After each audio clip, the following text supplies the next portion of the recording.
Ratio मतलब बैंकों में आपने हमने कितना पैसा जमा किया और बैंकों में उसके एवज में आपको हमको सबको मिलाकर कितना पैसा वापस रोजी रोजगार के लिए दिया, घर बनाने के लिए दिया, गाड़ी खरीदने के लिए दिया, पढ़ाई करने के लिए दिया।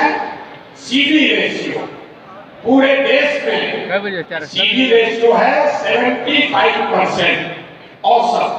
मतलब अगर सब लोग मिलकर बैंक में 100 रुपया जमा किए तो बैंकों ने 75 रुपया वापस किया लोन के तौर पर, ताकि लोग रोजी रोजगार कर सके।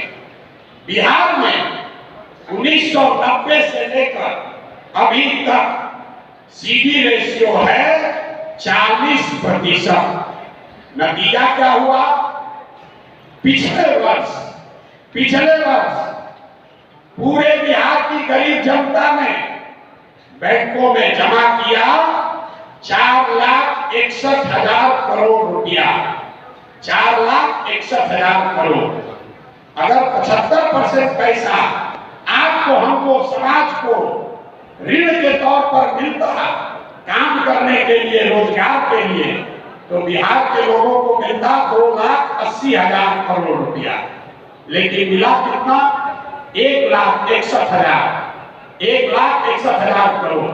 बाकी का पैसा कहां गया?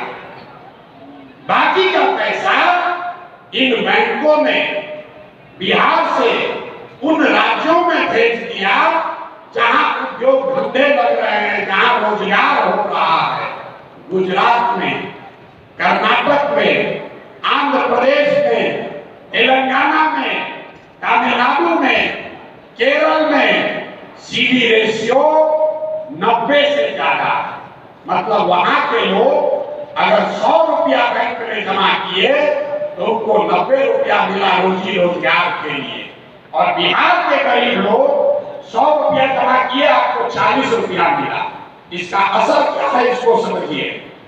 पिछले 30 वर्षों में बिहार के बैंकों में बिहार से 26 लाख करोड़ रुपया, याद रखिए और लोगों से पूछिए, यहाँ के वित्त मंत्री को भी पता नहीं, कोई पूछता ही नहीं है। 26 लाख करोड़ रुपया आपका हमारा ये पैसा दूसरे राज्यों में भेज दिया। आपको आदमी का पलायन दिखता, हम आपको बता रहे हैं कि ये पलायन इसलिए है क्योंकि यहाँ से पूंजी और बुद्धि का पलायन है। पैसा जो है वो बाहर जा रहा है, जो पढ़ लिख कर बुद्धिमान है वो बाहर जा रहा है, तो जो बच गया लेबर, उसके पास तो कोई ऑप्शन ही नहीं है, विकल्प ही नहीं है, उसको बाहर जाना ही जाना है। अब इसको गवई भाषा में समझिए। मान लीजिए कि आपको बाल काटने आता है, आपके पास 20,000 रुपया है, आप चाहते हैं कि एक सैलून लगाकर हम एक अपना रोजी रोजगार शुरू करें। आप सैलून खोलने गए तो लोगों ने बताया इसमें 1 लाख रुपया लगेगा। दूसरे राज्य में 80,000 70,000 रुपया आपको बैंक से लोन मिल जाएगा, 20,000 रुपया आप जमा कीजिएगा, सैलून खोल लीजिएगा। लेकिन बिहार में लोन नहीं मिलेगा तो 20,000 रुपया में क्या करेगा? 5,000 रुपया किसी दलाल को देगा, 2,000 रुपया में ट्रेन का टिकट खरीदेगा, बस का टिकट खरीदेगा और जाकर बॉम्बे में किसी सैलून में मजदूरी करेगा। ये पूंजी का प्रभाव है मेरे भाई। अमेरिका में, जर्मनी में, इंग्लैंड में, फ्रांस में ये मुसल्लापुर और चौधरी टोला और सुल्तानगंज में लोग जैसे रह रहे हैं वैसे रहकर लोग कंपटीशन का तैयारी नहीं कर रहा। लेकिन हमसे आपसे वो लोग बहुत आगे। क्यों आगे?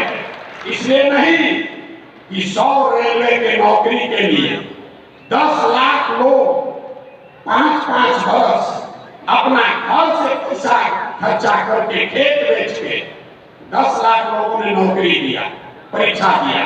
उसमें तो 100 आदमी को तो मिलेगा, 9,90,000 आदमी को तो बेरोजगार रहेगा। और वो 5 बरस यहाँ कोचिंग में रहता है, मौज में रहता है। अगर यहाँ 10,000 लोग बैठे हैं सब दरवाजा बंद कर दिया जाए, एक दरवाजा खाली खुलेगा तो कितना आदमी निकलेगा? आधा आदमी तो दबा के मर जाएगा। और उस दरवाजे में भी यहाँ कोचिंग वाले और पेपर लीक करने वाले, इन्होंने भी कब्जा कर लिया। उस दरवाजे में भी वही निकल रहा है जो पेपर लीक का पैसा दे रहा है। आप लोगों ने सवाल पूछा है हमसे कि भाई आप पेपर लीक पर क्यों नहीं बोलते? नहीं बोलेंगे, आपके सामने बोलकर नहीं बोलेंगे। हम राहुल गांधी पूछते हैं, हम खून चौक के टोला में पत्थर की मस्जिद के लॉक में 2 बरिस रहे हैं, जानते हैं क्या कष्ट होता है। टिफिन का दाल रोटी खाए हैं, समोसा खाने के लिए 2 कप चाय पीने के लिए सुबह शाम रोड के किनारे खड़े हुए हैं। 2 बरस नहीं 3 बरस। हम जानते हैं आपका कष्ट। ये जो नेता खड़ा होकर कह रहा है पेपर लीक हो गया और आपको लग रहा है कि यही मेरा नया रहनुमा है, यही हमारा भाग्य सुधारेगा। आप हमको बताइए, राजस्थान में सबसे ज्यादा पेपर लीक हुआ अभी कुछ दिन पहले 5 बरस सबसे ज्यादा पेपर लीक कहां हुआ? राजस्थान में। राजस्थान में किसकी सरकार थी? कांग्रेस की। अभी भाजपा वाले आए हैं, इन्होंने एनडीए बनाया। अब पता चला 4 सेंटर से सब टॉपर आ गया। बिहार का उसमें कोई सेंटर नहीं, कैसे रोजगार मिलेगा? आप बताइए। कुछ दिन पहले, साल भर पहले यहाँ पेपर, यहाँ आप बता रहे हैं कि भैया पेपर लीक हुआ, इस पर बोलिए। हम कह रहे हैं कि आप हमको वो परीक्षा बताइए जिसमें पेपर लीक नहीं हुआ, आप उसी पर बोलेंगे। है कि नहीं भाई? शायद कोई परीक्षा है जहाँ पेपर लीक नहीं हो रहा। अब पिछली बार जब पेपर लीक हुआ उसमें जो मुख्य आरोपी हैं उनका फोटो सबसे पहले छपा उस समय के शिक्षा मंत्री के साथ। और आप कह रहे कैसे सुधरेगा? आगे वोट हुआ था 2 महीना पहले, तो आप यहाँ बैठे दूसरे लोग, हम सब लोग उसी नेता को विकल्प के अभाव में जाकर फिर जाकर उसी का बटन दबाए। दबाए कि नहीं दबाए? बोलिए, दबाए कि नहीं दबाए? किसका गलती है? अरे आप जब चोर को ही तिजोरी का चाबी दे दीजिएगा तो लूटेगा नहीं, तो वहां पर अगरबत्ती दिखाएगा। जियो। और आप अरे ऑप्शन नहीं है तो वही में बनाने के लिए पसीना बहा रहे हैं। ऑप्शन बनना चाहिए कि नहीं बनना चाहिए? आप नेता का लड़का जो 9वां फेल है, जिसको कभी जीवन में कोई परीक्षा नहीं देना पड़ा, उसको आप बना दीजिएगा नेता। अब फिर सोचिएगा कि हमको बड़ा रोजगार काहे नहीं मिल रहा? कैसे रोजगार मिलेगा? कैसे रोजगार मिलेगा? रोजगार तब मिलेगा जब रोजगार के लिए वोट दोगे। वोट दीजिएगा मंदिर बनाने के लिए, वोट दीजिएगा 4 किलो अनाज के लिए, वोट दीजिएगा लालू और नीतीश और मोदी को जिताने के लिए, वोट दीजिएगा बुलेट ट्रेन का वीडियो देखकर। तो विकास बुलेट ट्रेन गुजरात में चलेगा कि बिहार में चलेगा? ये बताइए।